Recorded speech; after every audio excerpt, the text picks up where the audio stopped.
Hello student, welcome to VPIC online classes. How are you all? I hope you are all well. I am your maths teacher Siyaram sir. आज बेटा हम आप लोग class 9th की mathematics में जो हमारा चैप्टर चल रहा था सेवेंथ ट्राइंगल यानी कि त्रिभुज की विविध प्रश्नावली के जितने भी क्वेश्चन थे हम लोगों ने सॉल्व कर लिया था। आज जो इसमें ऑब्जेक्टिव टाइप के क्वेश्चन हैं उनको सॉल्व करेंगे इस वीडियो में।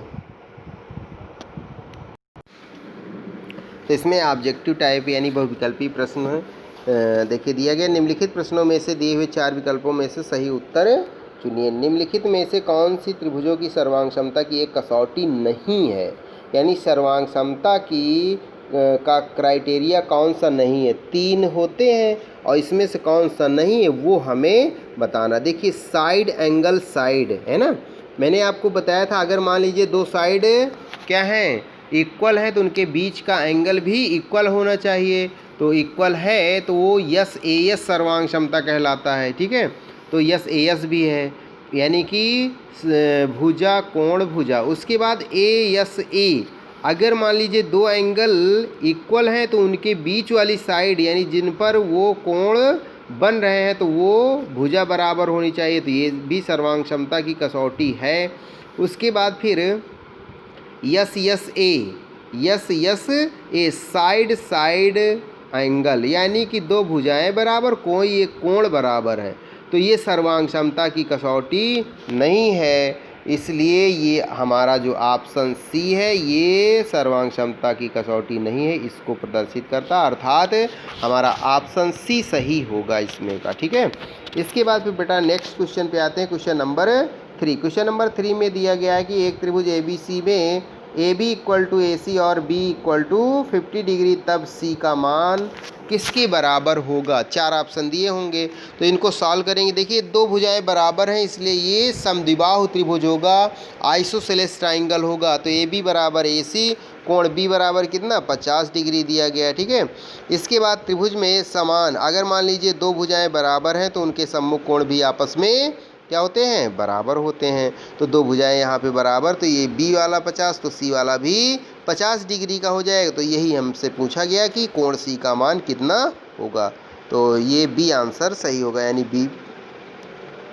इसके बाद फिर क्वेश्चन नंबर 4। त्रिभुज ABC में AB इक्वल टू BC, कोण B बराबर 80 डिग्री, तो कोण A का मान ज्ञात कीजिए। ठीक है, किस कोण का मान निकालना है, A का मान यहाँ पे निकालना है। अब देखिएगा यहाँ पे भुजा AB यानी ये जो भुजा है ये BC के बराबर है।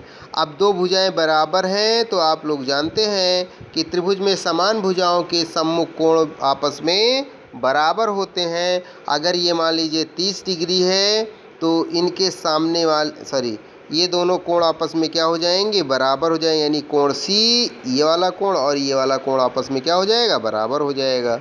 अब इसके बाद हम लोग जानते हैं त्रिभुज के तीनों अंतःकोणों का योगफल 180 अंश होता है, तो तीनों कोणों का योग 180 अंश कर देंगे। तो यहाँ पे 80 प्लस C प्लस A बराबर 180 अंश, दोनों को x मान ले A और C को, तो रख के जब सॉल्व करेंगे तो ये आ जाएगा हमारा angle A plus 80 plus C equal to 180। तो A प्लस A यानी 2A इक्वल टू 180 माइनस 80 यानी 100 डिग्री आ जाएगा। 100 को 2 से जब डिवाइड करेंगे तो एंगल A इक्वल टू 100/2 यानी 50 डिग्री। तो एंगल A की वैल्यू 50 आ गई, तो एंगल C भी 50 होगा क्योंकि दोनों एंगल क्या हैं आपस में इक्वल हैं। तो अतः एंगल A बराबर 50 अंश, यही वाला ऑप्शन सही होगा यानी C वाला ऑप्शन सही हो जाएगा। इसके बाद फिर नेक्स्ट क्वेश्चन लेते हैं हम लोग, क्वेश्चन नंबर 8। तो त्रिभुज ABC और DEF में AB बराबर FD तथा कोण A बराबर कोण D, दोनों त्रिभुज यस AS सर्वांगसम होंगे, यानी दोनों त्रिभुज सर्वांगसम होंगे किस कंडीशन में, ये कंडीशन हमें बताना है। पहला ऑप्शन दिया गया BC इक्वल टू EF, दूसरा AC equal to DE, AC equal to EF, BC equal to DE। दिया हुआ है त्रिभुज ABC और त्रिभुज DEF में AB बराबर DF, तो AB बराबर यहाँ पे हमने क्या कर दिया DF कर दिया। उसके बाद फिर आगे AC बराबर DE के AC बराबर क्या आ गया DE आ गया। हाँ? फिर देखिएगा यस ए यस, अब इनके बीच का कोण आपस में क्या आएगा, बराबर आए, क्योंकि जब दो भुजाएं बराबर हों तो उनके बीच का कोण भी बराबर है, तो दोनों त्रिभुज क्या होंगे, सर्वांगसम होंगे। क्या होंगे बताओ, सर्वांगसम होंगे। लेकिन यहाँ पे तीसरी भुजा BC बराबर EF, BC बराबर क्या होना चाहिए, EF, ये अगर है ऐसा तो त्रिभुज क्या होंगे, सर्वांगसम हो जाएंगे, है ना। तो यस ए एस नियम से दो त्रिभुज सर्वांगसम होंगे यदि एक त्रिभुज की दो भुजाएं और इनके अंतर्गत कोण दूसरे त्रिभुज की संगत दो भुजाओं और उनके अंतर्गत कोण के बराबर हो, दोनों त्रिभुज सर्वांगसम होंगे। यानी यस ए एस नियम से यहाँ पे कौन सा ऑप्शन सही होगा, बी वाला ऑप्शन सही आ जाएगा, यानी बी वाला ऑप्शन है AC बराबर D।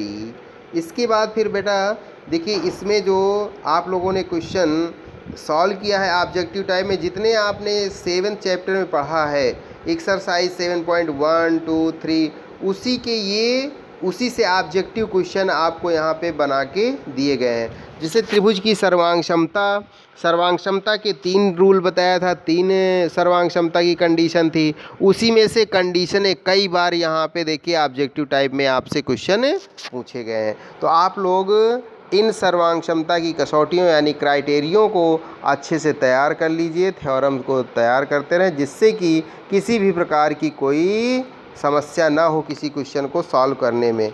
अगर फिर भी किसी प्रकार का कोई डाउट होता है तो आप लोग मैसेज करके इन क्वेश्चनों के डाउट को क्लियर कर सकते हैं। It's sufficient today, thank you.